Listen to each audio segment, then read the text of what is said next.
ନମସ୍କାର। ଆସନ୍ତୁ ଆଜି ଗୋଟେ ଦିନର କାହାଣୀ ଭିତରକୁ ଯିବା। ମାନେ ମଧ୍ୟପ୍ରାଚ୍ୟରେ ଯୁଦ୍ଧର ଘନଘଟାଠୁ ଆରମ୍ଭ କରି ଆମ ଓଡ଼ିଶାର ଗୋଟେ ମନ୍ଦିରର ରହସ୍ୟ ପର୍ଯ୍ୟନ୍ତ। ଦେଖିବା ଏପ୍ରିଲ 24 ତାରିଖର ଏହି ସବୁ ଘଟଣା କେମିତି ଗୋଟିଏ ସୂତାରେ ବନ୍ଧା ହୋଇଛି। କେବେ ଭାବିଛନ୍ତି କି ମାତ୍ର 24 ଘଣ୍ଟା ଭିତରେ ମାନେ ଗୋଟିଏ ସୂର୍ଯ୍ୟୋଦୟରୁ ଆଉ ସୂର୍ଯ୍ୟୋଦୟ ଭିତରେ ଆମ ଦୁନିଆଟା କେତେ କ'ଣ ବଦଳିଯାଏ? ଆଜି ଆମର ପୁରା ଆଲୋଚନା ଏହି ପ୍ରଶ୍ନକୁ ନେଇ।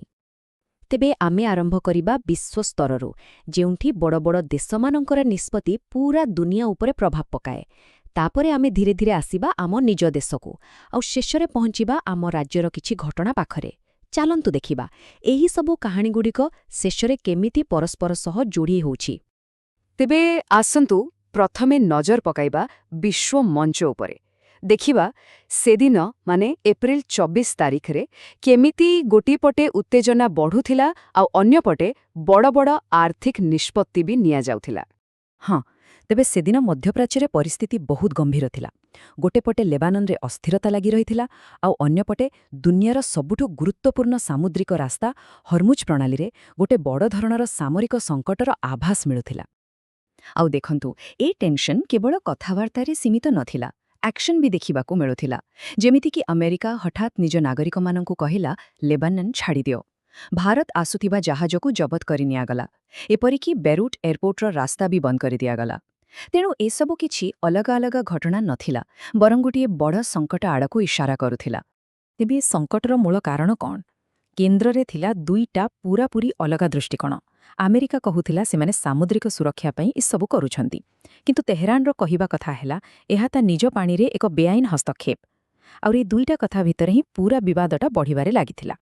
ଆଚ୍ଛା, ଗୋଟେ ପଟେ ମଧ୍ୟପ୍ରାଚ୍ୟରେ ଯେତେବେଳେ ଯୁଦ୍ଧ ଜାହାଜଗୁଡ଼ାକ ମୁହାଁମୁହିଁ ହେଉଥିଲେ, ଠିକ୍ ସେହି ସମୟରେ ୟୁରୋପରେ କିନ୍ତୁ ଆଉ ଗୋଟେ ଅଲଗା ପ୍ରକାରର ଶକ୍ତି ପ୍ରଦର୍ଶନ ଚାଲିଥିଲା। ଏହା ଥିଲା ଟଙ୍କାର ଶକ୍ତି। 105 ବିଲିୟନ ଡଲାର। ହଁ, ଏତେ ବଡ଼ ରକମ। ଆଉ ଜାଣିଛନ୍ତି, ଏଟା କେବଳ ଗୋଟେ ସଂଖ୍ୟା ନୁହେଁ, ଏହା ଥିଲା ୟୁରୋପିଆନ୍ ୟୁନିୟନ ତରଫରୁ ୟୁକ୍ରେନ ପାଇଁ ଏକ ବିରାଟ ଆର୍ଥିକ ସହାୟତା, ଆଉ ତା ସହିତ ଏକ ବହୁତ ବଡ଼ ରାଜନୈତିକ ବାର୍ତ୍ତା ମଧ୍ୟ। ତେଣୁ ବୁଝିପାରୁଥିବେ, ଏ ଲୋନ୍ କେବଳ ଟଙ୍କା ଦେବା କଥା ନଥିଲା। ଏହା ପଛରେ ଗୋଟେ ରଣନୀତି ଥିଲା। ଗୋଟେ ପଟେ ରୁଷ ଉପରେ ଚାପ ପକାଇବା, ଆଉ ଅନ୍ୟପଟେ ଆଗକୁ ହେବାକୁ ଥିବା G20 ସମ୍ମିଳନୀ ପୂର୍ବରୁ ପୁରା ବିଶ୍ୱର ଶକ୍ତି ସମୀକରଣକୁ ପ୍ରଭାବିତ କରିବା। ଏଥିରୁ ସ୍ପଷ୍ଟ ଜଣାପଡ଼ୁଛି ଯେ ଅର୍ଥନୀତି ଆଉ ରାଜନୀତି କେମିତି ପରସ୍ପର ସହ ଜଡ଼ିତ। ଚାଲନ୍ତୁ ଏବେ ବିଶ୍ୱ ମଞ୍ଚରୁ ସିଧା ଆସିବା ଆମ ଦେଶ ଭାରତକୁ। ଆଉ ଦେଖିଲେ ଆଶ୍ଚର୍ଯ୍ୟ ଲାଗିବ ଯେ ଏହି ଗୋଟିଏ ଦିନ ଭାରତ ପାଇଁ ଏକା ସାଙ୍ଗରେ ଉତ୍ସବ ଆଉ ସଙ୍କଟ ଦିଟା ଯାକ ଆଣିଥିଲା। ହଁ, ଏହି ଦିନ ସାରା ଦେଶରେ ପାଳନ କରାଯାଉଥିଲା ଜାତୀୟ ପଞ୍ଚାୟତି ରାଜ ଦିବସ।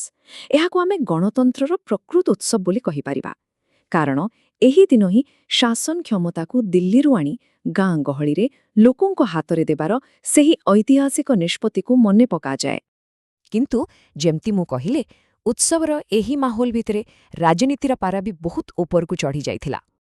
ହଁ, ନିର୍ବାଚନ ଆୟୋଗଙ୍କ ତରଫରୁ ଗୋଟେ କଡ଼ା ନୋଟିସ୍ ଆସିଲା, ଆଉ ତାହା ରାଜନୈତିକ ବାତାବରଣକୁ ଆହୁରି ଗରମ କରିଦେଲା। ତେଣୁ ଚିତ୍ରଟା କେମିତି ଥିଲା ଭାବନ୍ତୁ। ଗୋଟେ ପଟେ ଗଣତନ୍ତ୍ରର ପର୍ବ, ଆଉ ଅନ୍ୟପଟେ ନିର୍ବାଚନୀ ଉତ୍ତେଜନା। ଏହା ହିଁ ଥିଲା ସେଦିନର ଭାରତ। ଆଉ ରାଜନୀତିର ଏହି ଗରମାଗରମୀ ଭିତରେ ଚାଲନ୍ତୁ ଏବେ ପ୍ରକୃତ ଗରମ ମାନେ ପାଣିପାଗର ଉତ୍ତାପ ଉପରେ ଟିକିଏ ନଜର ପକେଇବା।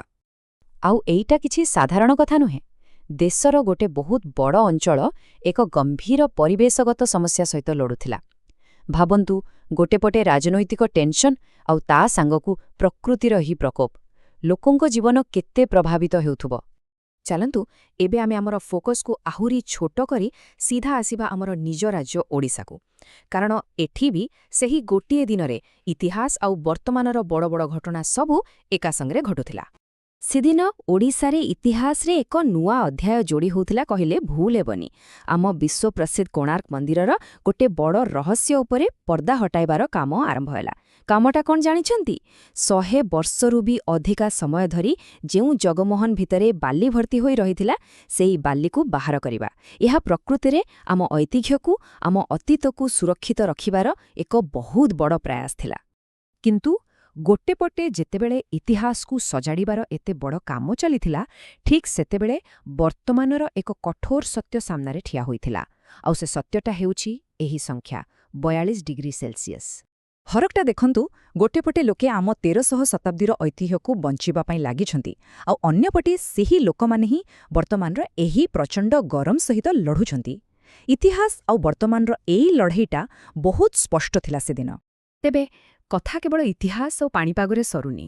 ଓଡ଼ିଶାରୁ ସେଦିନ ଆଉ ଗୋଟେ ଗୁରୁତ୍ୱପୂର୍ଣ୍ଣ ଖବର ବି ଆସିଥିଲା, ଯାହା ସମାଜ ଆଉ ଆଇନ ସହିତ ଜଡ଼ିତ ଥିଲା।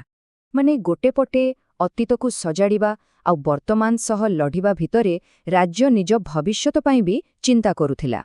ସମାଜରେ ଘୃଣା ସୃଷ୍ଟି କରୁଥିବା କଥାବାର୍ତ୍ତା ଆଉ ଅପରାଧକୁ ରୋକିବା ପାଇଁ ଏକ ନୂଆ ଆଇନ ଆଣିବାକୁ ପ୍ରସ୍ତାବ ଦିଆଗଲା। ଏହାର ମୂଳ ଉଦ୍ଦେଶ୍ୟ ଥିଲା ସାମାଜିକ ଶାନ୍ତିକୁ ବଜାୟ ରଖିବା।